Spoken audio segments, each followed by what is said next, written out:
Why do you do what you do? I got late diagnosed ADHD. When I got that diagnosed, I was able to focus really intensely on the things that I care about, and work-wise, that is getting the most amount of results in your marketing. That's when I realized the problem wasn't necessarily that the people weren't working hard enough on their marketing.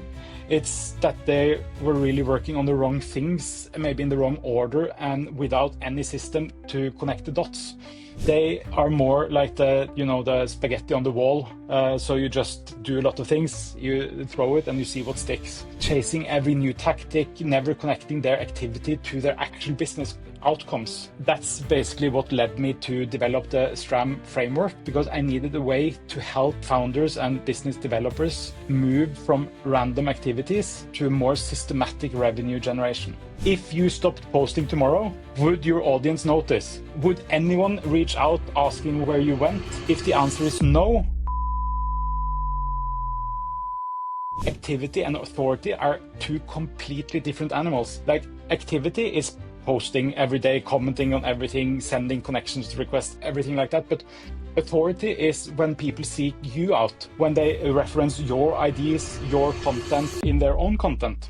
Welcome for another episode of podcast here in FlowMax AI. Today, I have a guest who is a leading expert in turning marketing chaos into predictable revenue. In this episode, he'll reveal his own S.T.R.A.M framework, a simple system that helps founders go from scattered marketing to a self-running revenue engine without even a big team. So, but before we unpack that, I have here with Hallgeir. And Yes. Hallgeir, let me start with a powerful question. Why do you do what you do? Wow, that's a good question. And that's really something that I've been thinking a lot about, because I didn't start out thinking I'd become Norway's go-to LinkedIn expert or develop a framework within B2B marketing. But I have a very narrow mind. That sounds bad, but in a good way. I got late diagnosed ADHD. That when I got that diagnosed, I was able to focus really intensely on the things that I care about, and work-wise, that is getting the most amount of results in your marketing. So I've been seeing that same pattern over and over again with the founders and business developers I was working with. I'd meet all these brilliant people. I build incredible products that solve real problems. I have paying customers, but they were absolutely drowning in the day-to-day chaos of marketing and marketing initiatives. That they would tell me stories like, I've tried to both like post on LinkedIn every day now. I'm doing this newsletter. I have been through 3 or 4 different agencies and burned through loads of cash, but I have nothing to show for it. I think maybe the breaking point was when I was working with a growth team of 7 people that was doing a scale up of established Norwegian company internationally. I think that maybe be a every day of a marketer, to be torn in every direction so that you're not necessarily certain that the time I spend, do I really spend it doing the right things? That's when I realized that the problem wasn't necessarily that the people weren't working hard enough on their marketing. It's that they were really working on the wrong things, maybe in the wrong order, and without any system to connect the dots. So that's kind of what I tried to solve going forward. Wow, that's hell of a lot of losses, probably from you, right? And thank you for I really appreciate for you to be vulnerable about sharing your ADHD. It's some of us probably we do have it, but we're not really diagnosed. And I think the critical thing about now is the focus as well. Yeah. So I'm just kind of curious about that journey of yours, maybe like a case study of, like, do you have any experience of, if you have shown founders that need system, like how did they How did you identify that this use case came about Yeah. So and it wasn't just hustle? yeah, well, that's the thing. When I sat down and started to work on the S.T.R.A.M framework, it was really figuring out what is the distinguishing factors that the companies that actually managed to grow predictably. The thing is that they don't necessarily do more activity. They also do fewer. And if you read the Great at Work book from Morten Hansen and Jim, lost full name, Great at Work, it's the From Good to Great guy. They do fewer things, but they do them better and more systematically. If you look at the successful ones, they have their initiatives are connected to business goals. A lot of the time, you have marketing teams that they do what's in front of them, not because they don't want to do other things, but I don't know if you have worked as a marketing professional. I have, and I talk to a lot of people who have. Most of the time, you just have to, what I like to say, quiet the voices. The people in the organization that scream the loudest gets the most attention because that's how it works. You don't have enough time to do all the things, so you have to choose. And then it's easier to help the one that is actually standing in your doorway yelling for something like posted on Facebook or LinkedIn or whatever, than doing what is connected to the business goals you're trying to achieve. So the connected touch points that every piece of content, every interaction, every sales conversation is a part of a larger system that feed into revenue engine. The struggling companies I've been looking at, they are more like the spaghetti on the wall. So you just do a lot of things, you throw it, and you see what sticks. And like chasing every new tactic, never connecting their activity to their actual business outcomes. That's basically what led me to develop the S.T.R.A.M framework, because I needed a way to help founders and business developers move from random activities to more systematic revenue generation. That's really common nowadays. There's so many tools out there, there's so many tactics, there's so many strategies. Mm.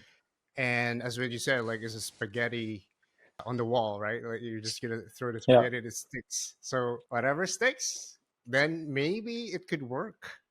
And that's very profound.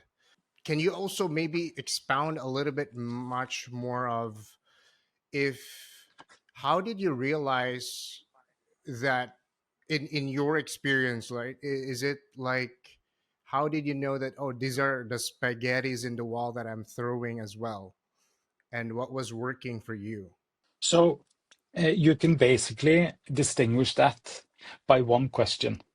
When you talk about marketing or sales initiative and you ask, why are we doing this? If you don't get direct answer to that question straight away, then it's spaghetti. So every initiative that you start working on and doing should always have a why, and that why should be connected to a business goal.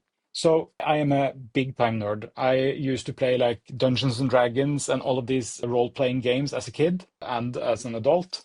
But in these systems, you have a lot of rules. So you have so many rules that can interact with each other. So my brain being the way it is, I'm very much a systems thinker, and being coming from the role-playing games where you do like there's something that people say that they mean it in a demeaning way. They say that you're a min-maxer, so you try to get maximum results from the minimum amount of effort. I find that to be a real badge of honor, and I found that to be the most interesting part of the role-playing games, but I also find it to be the most interesting part of the marketing, sales, and business game. So how can you maximize your outcomes with minimal amount of input? So, and that's also kind of how the S.T.R.A.M framework was born, because most marketing frameworks are either too academic or too tactical. Many people working in marketing, they are either very creative or very analytical numbers people. But to have a cross section, like a Venn diagram, where you can have both, okay, we want to do this creative bit to achieve this. And also, these are the numbers that we need to have to make this a viable road going forward. All of those are insanely important. So STRAM, strategy, technology, resources, activities, and measurements, it's the exact sequence that the successful companies follow, whether they realize it or not. And most importantly, it's designed to specifically help those that have kind of figured it out and then elevate their game from just doing whatever it takes right now to getting to keeping your head above water, to actually having a growth engine that can scale you to something that's predictable and measurable. Exactly, exactly. And I really love your recollection with games, online games and Dungeons and Dragons, and tie it with your framework and also with marketing, which is beautiful. And the amazing part is you mentioned about like getting the maximum results. A lot of probably founders that I found as well with my research, they also couldn't really see the patterns because as we talk about, like, not only you are probably losing the focus, but having that why at the beginning Yeah. is also very critical, as what you said. So which is I fully agree with that. And so now let's thank you for a little bit glimpse of your framework of strength framework, but let's go about like let's talk about a little bit more about authority versus activity, and maybe we're going to talk about a little bit more about like why do most founders like confuse activity with authority, and this is a very typical, very common nuisance in the Yes, marketplace. I absolutely agree. I think this is most likely one of the biggest mistakes I see that founders make. The reason I think they get confused is because they actually mix these things. Because if you see someone like posting 2 times, 3 times per day on LinkedIn bragging about how awesome you are, most likely you don't have that much time to actually achieve the results. So then when we live in this sort of culture that glorifies the hustle and the grinding.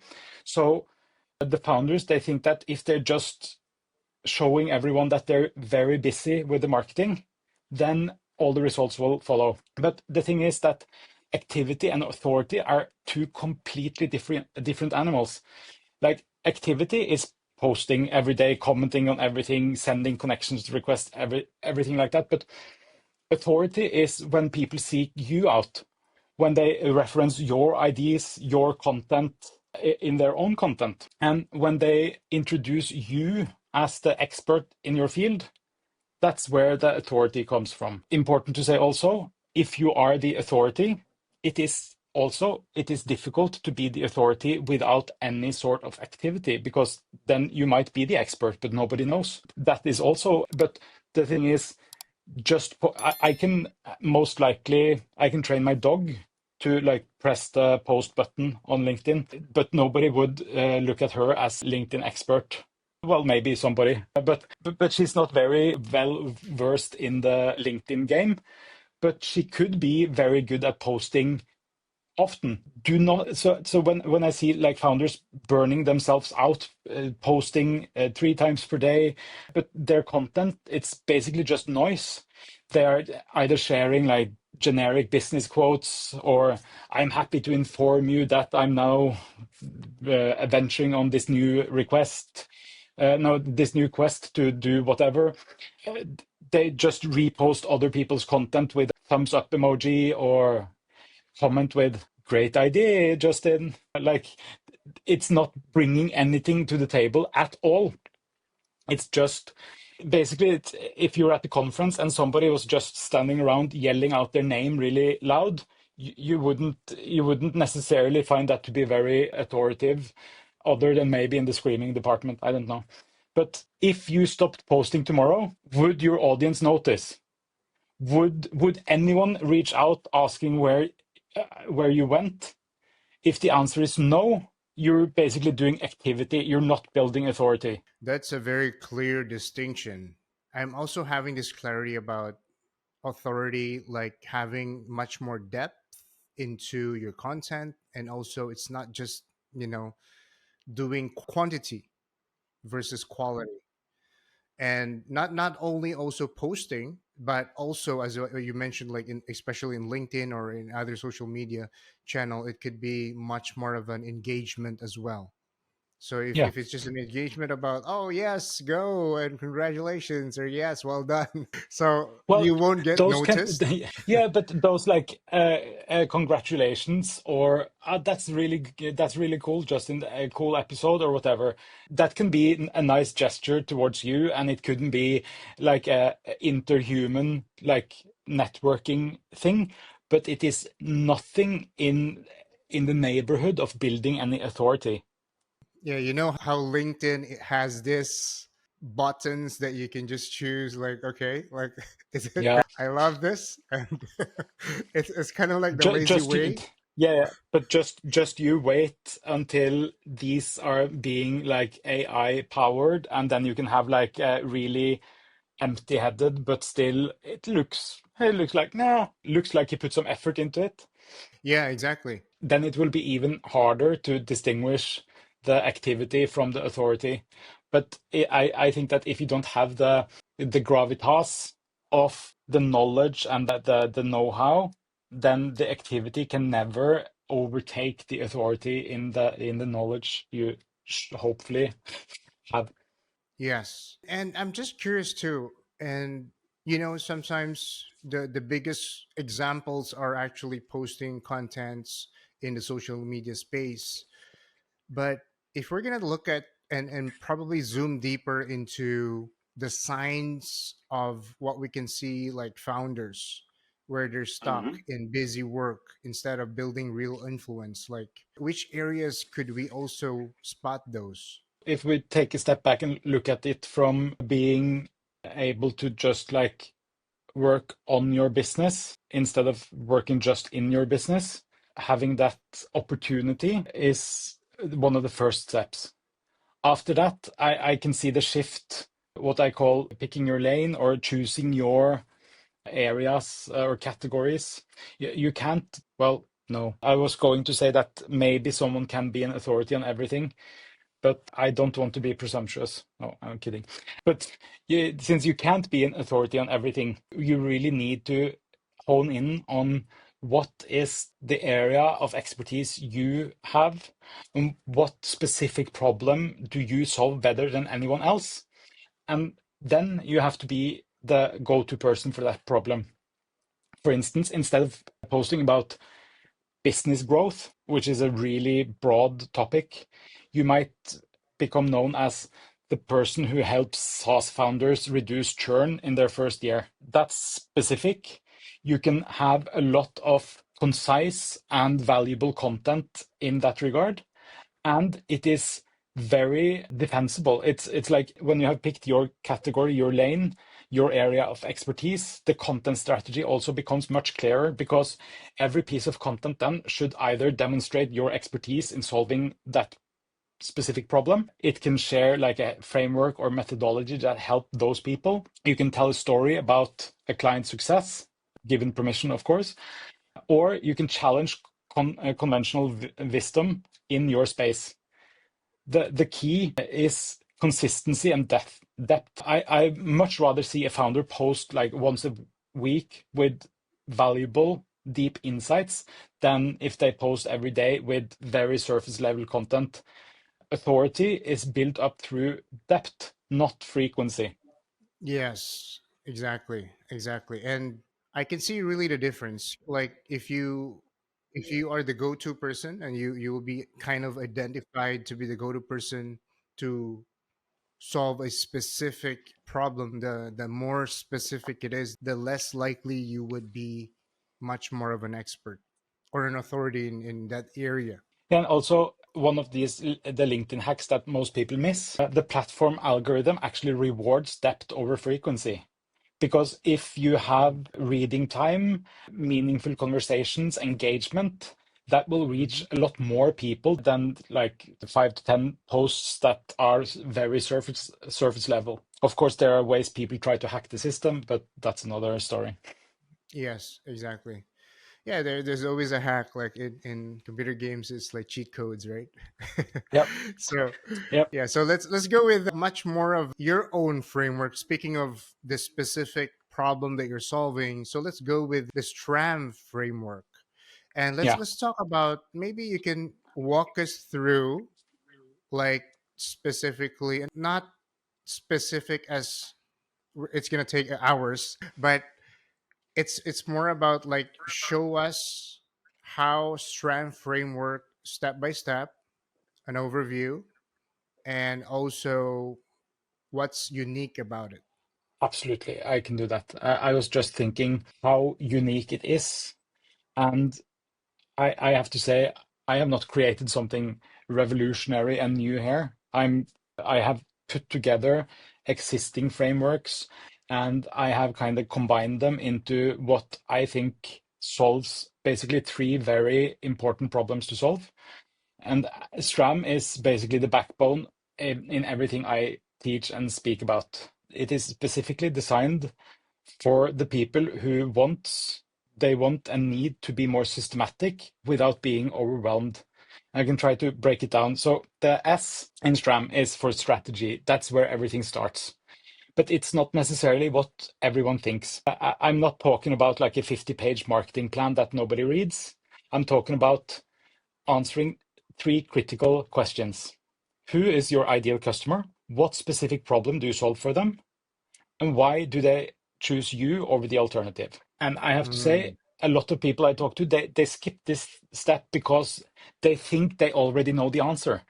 But when I dig more, their mhm, answers are usually too vague, and it's almost impossible to get those vague answers to be actionable. Well, if your unique your USP is that we help businesses grow, that's not a strategy. If you help B2B SaaS companies reduce customer churn by 40% in the first 90 days, that is something you can then build a strategy on. With a T, it's about technology. It's about choosing the right tools for for your specific situation. And I have to say here, a lot of marketing and business development people are very much in the habit of collecting every new shiny marketing tool. Most founders in the 100K to 1 million range, you need three things: a good CRM system, a good LinkedIn automation tool, and a way to track your activities. That's it. I see a lot of founders with 15 plus marketing tools, but they can't tell me the cost per lead. So I think narrowing down what is your actual need for your tech stack. We have a setup that we use to kind of help businesses doing this, but honestly, you could do it on a piece of paper, you could do it on a whiteboard. It is technology agnostic. It's a way of thinking that will get you to the results, not like a framework, no, not tool specific. And then you have resources. And here I have to say, it's also about being realistic in what you can actually execute with your current team and financial abilities. I see so many time optimists that they think they're going to basically do everything in the span of a week. If you're a solo founder, you can't execute the same marketing strategy as a company with a 7 people growth team. That's absolutely not possible. And this is where most people fail because they assume that you have unlimited resources, but the S.T.R.A.M framework is built for those kind of resource constraints. It's also funny that in Norwegian, stram means tight. So it's like if you have a stram clothing, that's because you maybe have eaten too much or you have like a limited amount of resources there. And then we get to the A, activities, and this is where the rubber meets the road. That's also the key. Activities that come after strategy and technology. And then you have to take the strategy, technology, and your actual resources. These needs to be aligned to inform what kind of activities you are able to undertake. Because most people I talk to and most teams I go into, they start with the activities because that's what you're used to. You have people coming to you asking for activities. They're not asking for, do you have what you need strategy-wise, technology-wise, resource-wise? They go, I want this activity. And that's also why they end up with random disconnected efforts. And then the measurements, because it's not just tracking metrics. It's about measuring the right things and using data to optimize our system. I have to say, most boards, I really want to tell them that they should get to know the term vanity metrics, because I see most boards and like leadership that doesn't necessarily know about what's valuable for the marketing and sales efforts. They track vanity metrics like post views or followers or likes or whatever. We should focus on business metrics like cost per qualified lead, conversion rates, ultimately revenue attribution. That's the framework in as maybe I could do it in fewer words, but I think that this is very much condensed what it is built upon. Yes, thank you. That's beautiful. Thank you for walking us through with the STRAM framework. That's systems, technology, resources, activities, and measurements, right? Hmm. For a framework. That's correct. And that's starting from. Just want to confirm, like that's starting from the strategies, right? From the S going to the M. Yes, correctly. And that's the thing also. If you don't have the strategy like really clear, all of these other things will become convoluted and difficult to attain, because it's like you can be as fast as you want. You can be like a really, really good runner, but if you don't know which direction, it really doesn't matter. Exactly. Very profound. So you mentioned earlier, like if you're a solo founder, could STRAM framework, or maybe you have a very small team, maybe less, maybe five or less people in the team. Mhm. Could they use this STRAM framework, or does it have a very specific requirements of headcounts? Well, I like this. This is kind of one of the reasons I created this framework to help systematize. I don't know if that's the real word, put Mhm. things into systems and to help people kind of punch above their weight class. Because in this framework, it is designed around the concept of systematic leverage. So instead of trying to be everywhere at once, the S.T.R.A.M framework helps you identify the 20% of activities that drive basically 80% of the results. And for most founders, that's, if you're in the B2B space at least, that's LinkedIn content, targeted outreach, ABM, and maybe a simple nurture sequence. So, for instance, being able to get your content in front of the people with the exactly correct position that you help in the businesses that you have defined as your target audience, being able to both target that content based on demographics like the position that the target has, the type of company they work for, geographical, and all of these kind of metrics makes it possible for you to have a lot more surgical impact than if you're doing it in another more broad and traditional sense. The key is that each element in the S.T.R.A.M framework amplify each other. So when your strategy informs your technology choice, your technology enables you to have better resources and better resource allocation. Your resources then determine which activities you can execute consistently, and your measurement helps optimize everything before that. So that's really it helps you punch above your weight class, and it helps you systematize so that the time and effort you're actually using on it, regardless of team size, is being spent as intelligently and as informed as possible. Amazing. And I know that you're using this framework as well in Yes. terms of practical application or practical implementation to help founders scale without hiring a big team. Like how would you approach it? would you also use just the framework, or do you have something else? Just going through the framework is that's how I want to do with everything I do basically, because figuring out like the business goals that we are optimizing towards, and then in the strategy finding who we are helping, what we're helping them with, that's essential for whatever else we're going to do. And then based on if like how we work then is that we have this dynamic strategy workspace that we use with our clients working in the S.T.R.A.M framework. But as I said, this could be on a piece of paper, on a whiteboard, whatever. It is very tool agnostic or independent.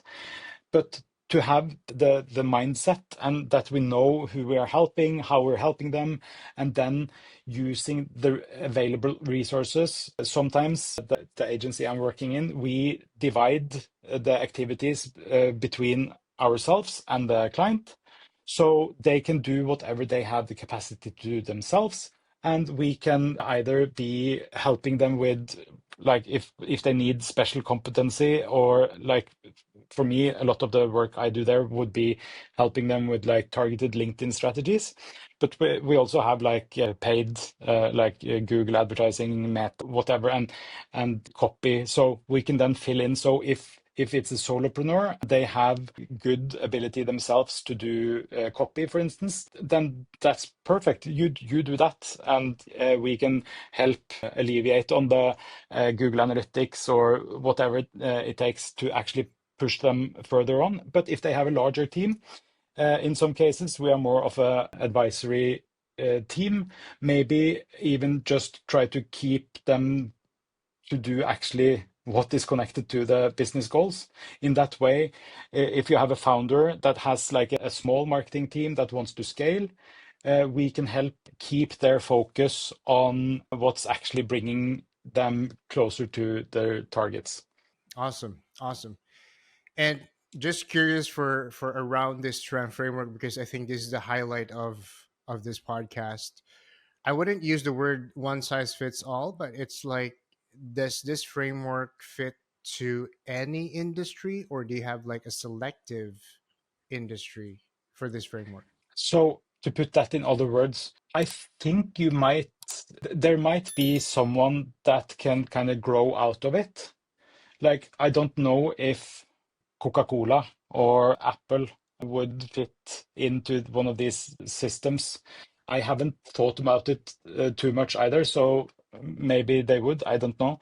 But from solopreneur that wants to do from as much as possible themselves to kind of being helped so that he or she can work on the business, and then maybe after a while we can, and this we have done. We have had a company that we worked for 6 years now. There we saw after a couple of years that we had enough of things that we were helping with that should be in its own position internally. So then our suggestion was we should hire someone internally in your company. I get some odd looks from others when I say that, because I'm like, they ask me, but don't you lose a lot of money doing that? And I said, well, like invoiceable hours, you maybe lose like 100K or 150K, but you can see that the advice you give after that, it is much more taken into consideration, because they know that your goal in this framework is just to provide as much value as possible. If that is hiring someone internally that would cut into my revenue, okay. But I think that having that honesty and having that spine to say, yes, I would like you to invoice me a lot less next year, I think then you get the trust that is needed to become even more valuable as an advisor.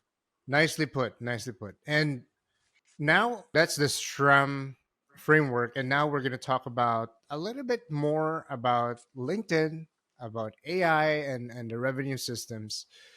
So let's talk about like how can founders use AI, LinkedIn, and CRM to turn random touch points into revenue?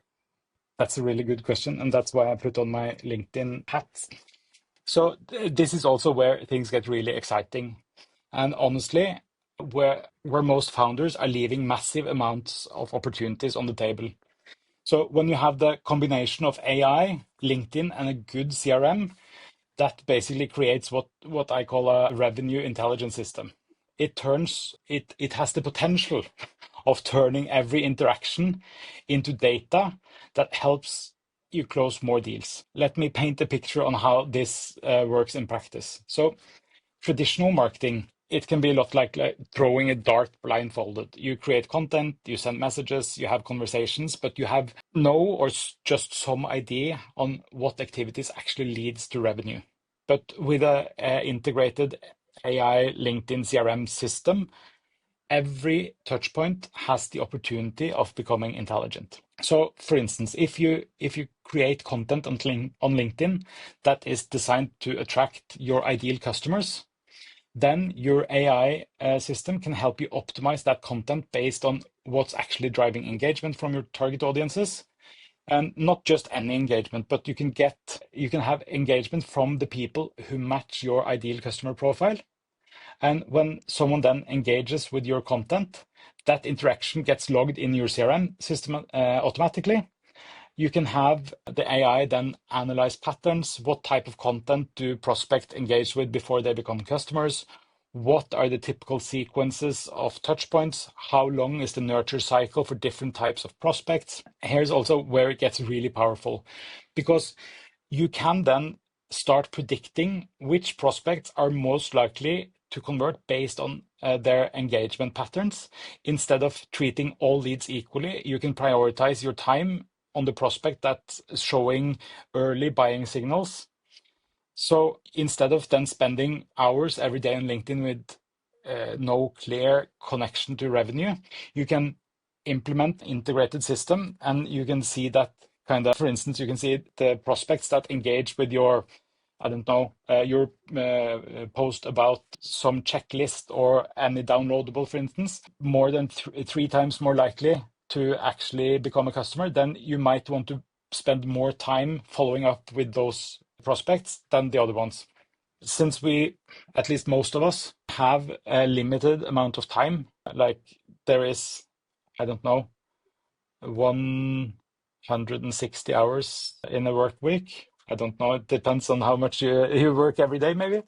But being able to spend that time on the most likely to become valuable customer, I think that's very powerful. Yes, yes. It's really critical to be able to tag them and Mm. also score them through the engagement, to the contents they're liking, the following, and all that stuff. So it will then help us save time, right? Because we're focusing on quality leads, as what we call them. Yeah. And what about if let's say we talk about the three things that we talked about, like AI, LinkedIn, and CRM. Like, just curious for the viewers of our episode, if you talk about AI, LinkedIn, and CRM, these are practically separate tools, right? Or are they like within LinkedIn itself? Yeah, if we say the CRM, if you use like HubSpot, Salesforce, Microsoft Dynamics, I think it's called, at least all of these three are directly possible to integrate into LinkedIn Business Manager. And Mm-hmm. if you do that, then you can start having like attribution, revenue attribution on ads. And if you use HubSpot, at least that's what I'm familiar with, you can connect your social postings to HubSpot, for instance. And then you can also see what social posts do have touch points and drive attribution. And I have to say, Mm-hmm. like, I don't care if it's a HubSpot, Pipedrive, Salesforce, or maybe even like a really the sophisticated Google Sheet you have set up. But you need to have one place where every prospect interaction gets recorded. And I have to say, don't do the Google Sheet because it's, yeah, you can't do it in a good way. But as long as you have like a CRM system that's set up, I see most business owners I talk to, like they have LinkedIn messages in one place, email conversations in another place, call notes in another. That's no system. That's basically chaos. Me being like a HubSpot partner and with user since 2016 or 17, I think, having everything connected in one system, I would say, is necessary to achieve success. And then connecting that to LinkedIn, then that doesn't require fancy. You don't have to be a doctor in programming or I don't know, a LinkedIn surgeon. I don't know if those exist, but you can do it quite easily. Exactly. And let's say if we want to implement this without overwhelm, like what's your recommended like first step to set this up? Yeah, so that's basically getting your CRM set up properly. Do that. That's the start.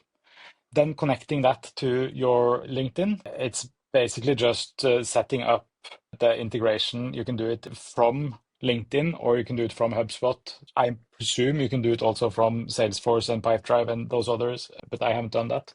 And then I think maybe step three is starting to create what I call a content with intent. Instead of posting like random business advice or business cases like that, it's creating content that's designed to identify prospects and start conversations. For instance, instead of posting like 5 tips for better cybersecurity, you can have something like, here's the security audit checklist I use with all my client. Comment audit if you want me to send you the full version. And then you have a conversation going and you have like interactions that you can start using there.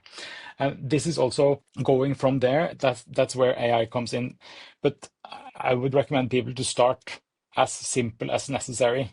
Just using AI to help you write better LinkedIn messages, brainstorming like content ideas based on successful posts you have already, and maybe even analyze which prospects are most engaged. You don't need to set up like very sophisticated machine learning cases.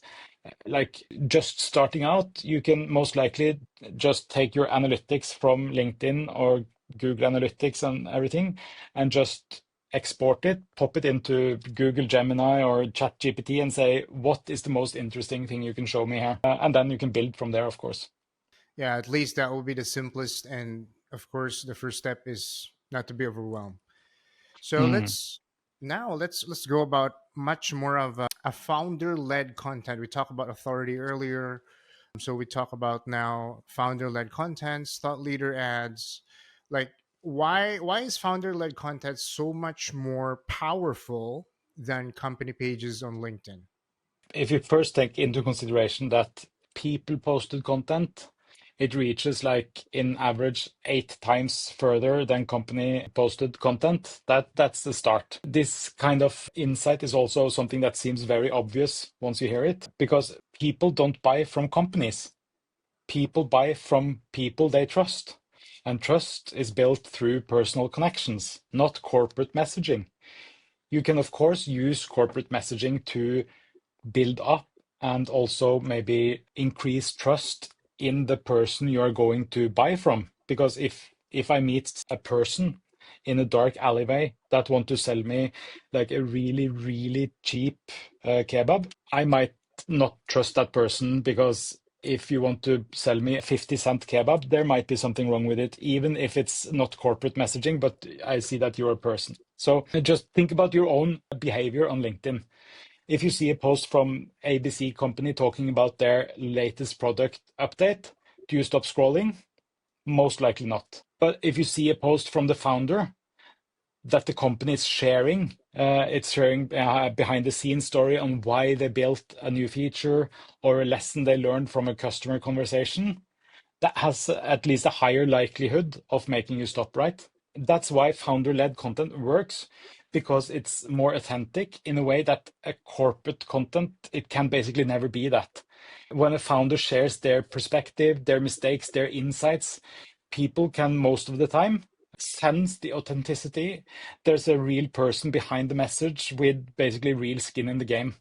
But there's also a strategic element here. But because as a founder, you have credibility that your marketing team they can't live up to that same credibility. When you as a founder say, here's how we solve this problem, people listen because they know that you're not just a marketer trying to hit like some idiotic vanity metric, like how many like counts can you get, but it's the person who actually built the solution. I've seen this play out over and over again. You see like a company that has 500 followers, each of their posts get like 10, 15 likes at most. But then the founder has maybe 2,000 followers, and his or her posts get 100 plus like and generate actual business conversations. It's the same content, it's basically the same audience, but completely different results.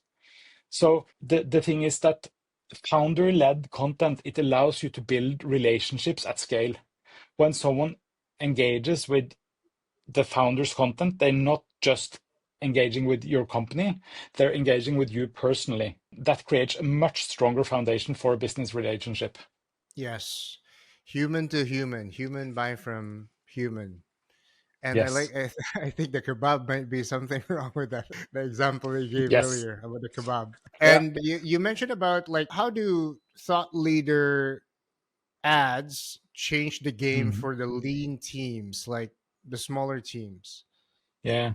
That's really a really good question because I think actually that the LinkedIn's thought leadership ads are honestly one of their most underutilized features, especially for founders, because most people don't even know that exist, which is insane because they can be so incredibly powerful for the right use cases.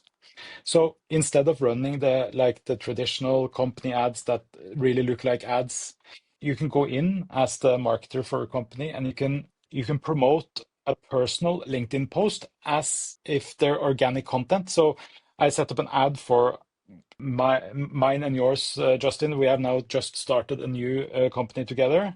You, as the founder, had posted something on LinkedIn. Me, as the marketer, I go in and I set up an ad. But when I choose the creative, instead of making like a corporate boring ad, I take your recent post and I say, okay, I want this. I want Justin, the last post he did about this. I want that to be the ad. And then I can push that towards, and then I can use LinkedIn's amazing targeting system. So I can see, okay, I want the CTOs, the CMOs, and CSIOs in these countries that work in these sectors that have more than this amount of experience and that they have a blue toothbrush.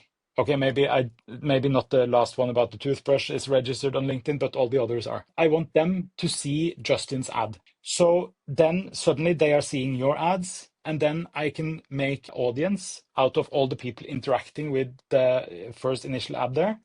And I can then either take a new post from your profile, or I can take a company content and I can set that up in like a follow-up ad.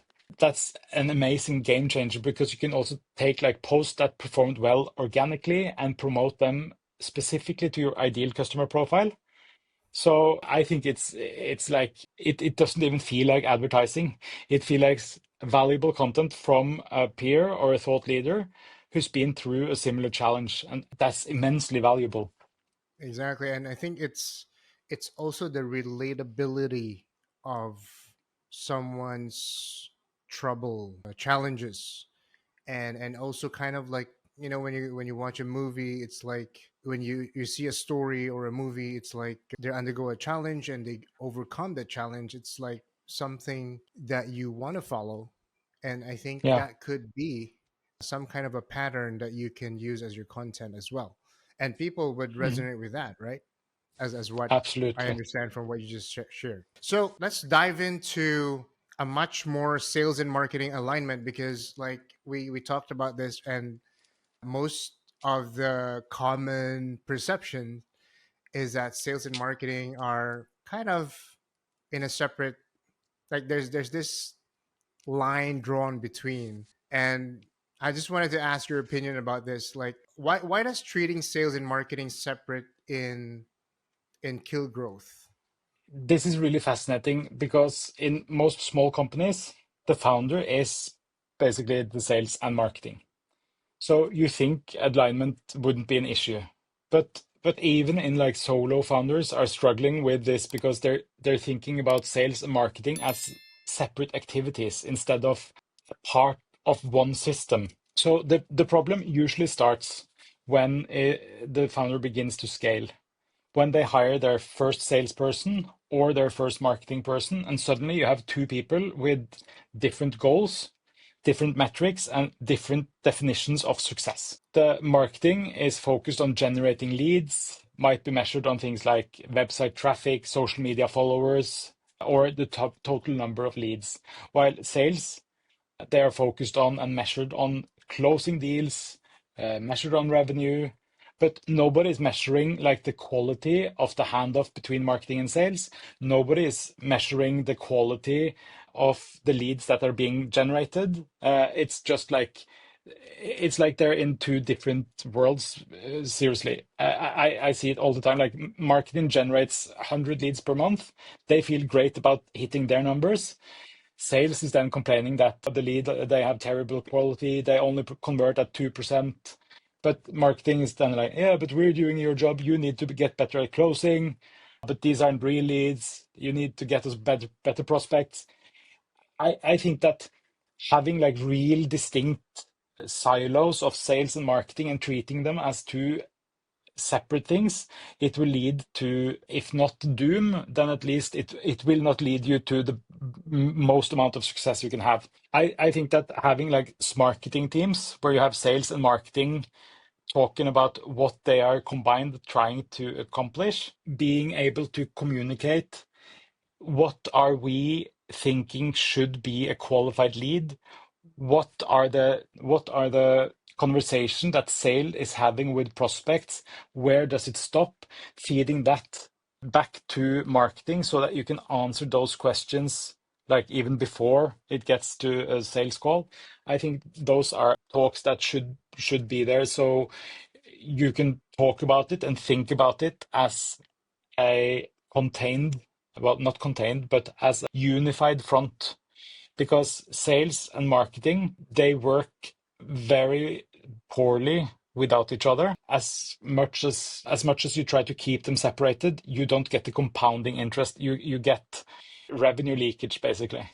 Exactly. It's definitely gonna kill growth, right? And Yeah. like it's and the biggest question here, like for founders, because it's simple to say that you have to align here and there, and as you know, like when there are teams and there are resistance, and especially as a founder, like the biggest question for them is like, what's your approach so that I can unify these two teams? So in Mm. your approach, like how would you talk to a founder or like a small team to mitigate this resistance in some way? So trying to amend the revenue leakage when you have the sales and marketing operating in silos, that is extremely important because having that kind of revenue leakage, you have opportunities falling through cracks at every stage of your customer journey.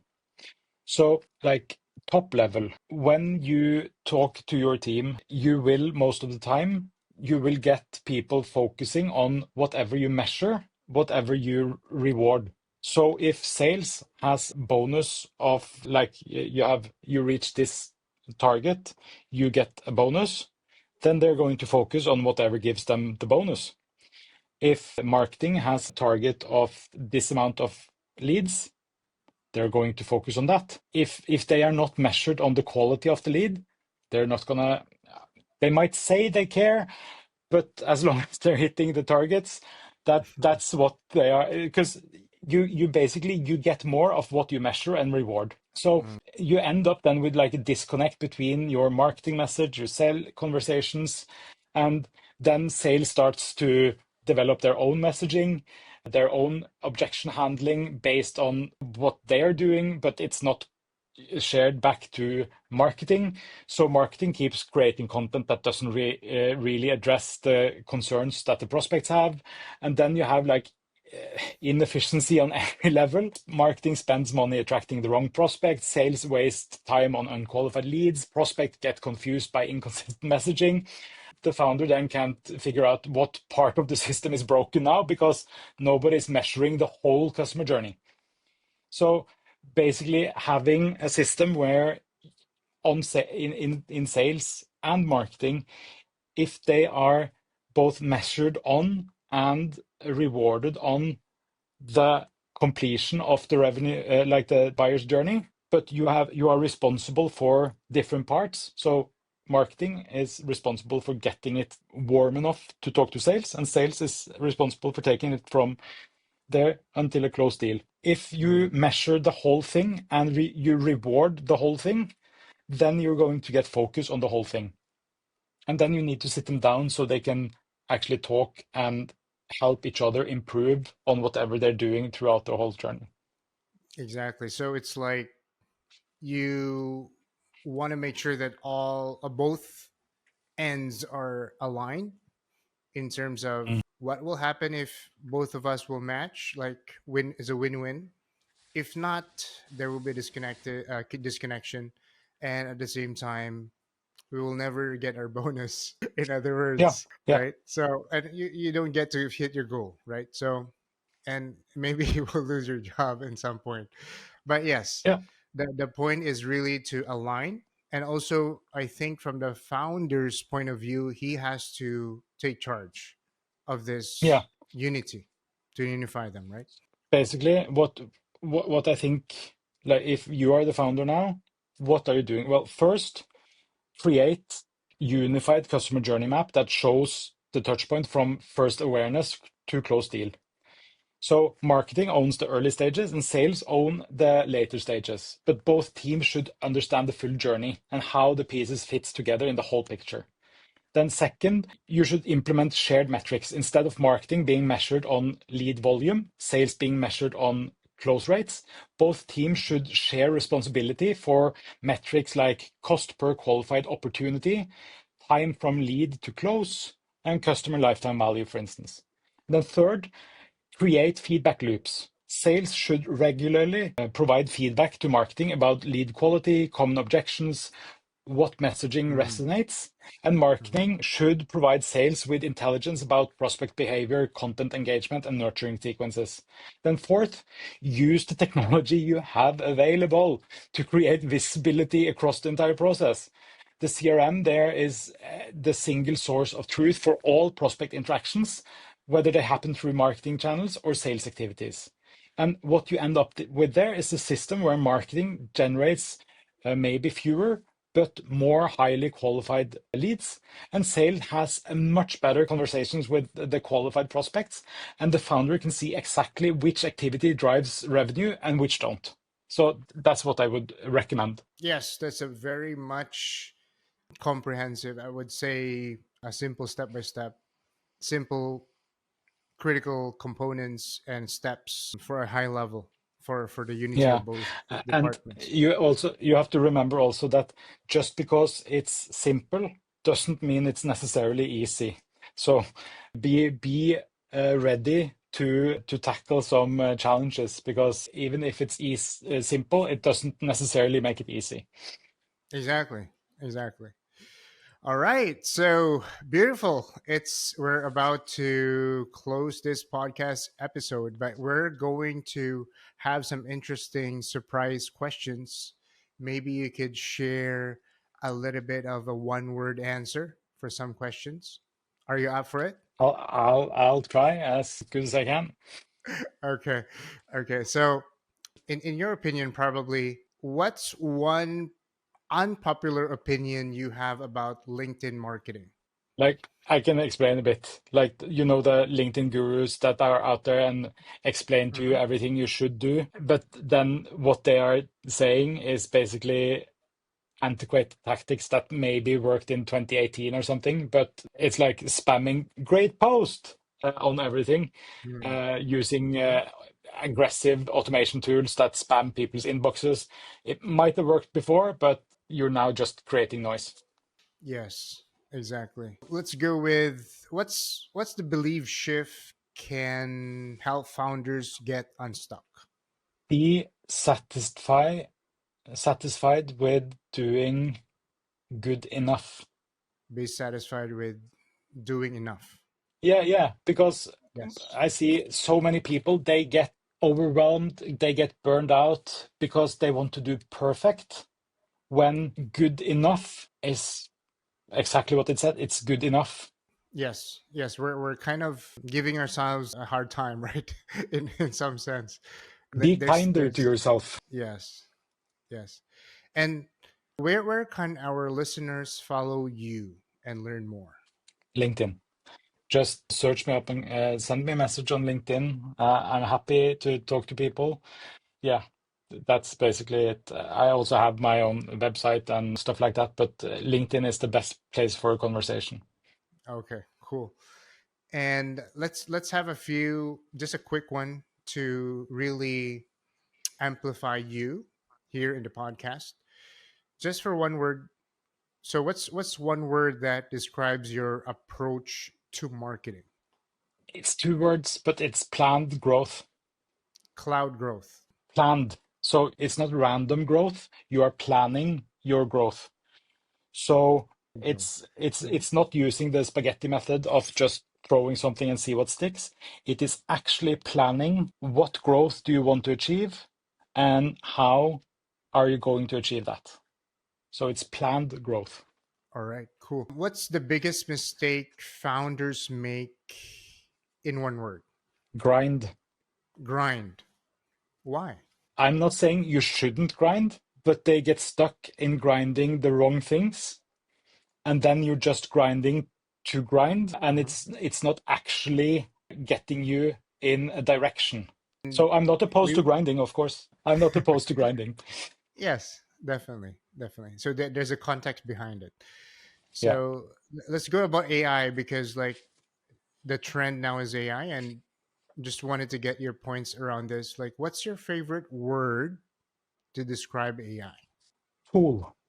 So it is Cool. a tool because a lot of people, they see it as revolutionary thingamajig that will solve all their problems or take their jobs or rule the world in some cases. But it is a tool in the same way as a computer is a tool. Weaving machine from the 1800s when people went from like making it by hand to actually making factories that made clothing. It is a tool. It is a advanced and complex tool, of course, yes, but it is still a tool. Yes, it is. It is.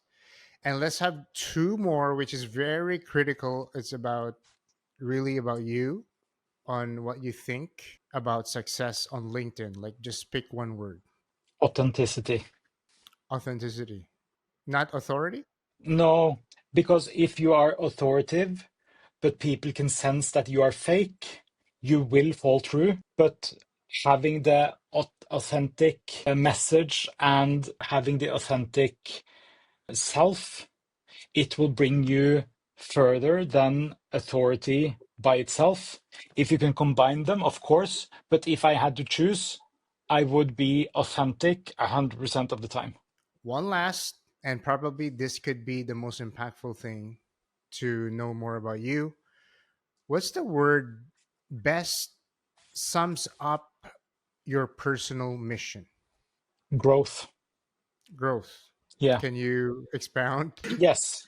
So everything I do from my business ventures to my advisory positions to my teaching positions to my coaching positions. I do coach like handball for kids, and all of them really encapsulate some sort of personal or intellectual or mental growth in people. I also love to translate that into growth in business, growth in opportunities, all of that.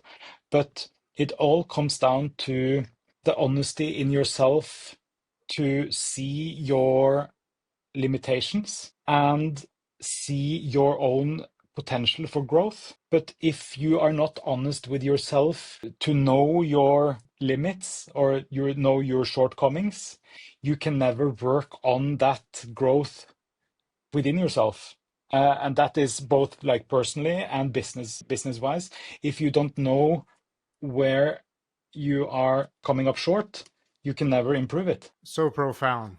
Thank you so much for watching FlowMax AI podcast, and I'll see you on my next episode. Very nice to be here. Bye bye.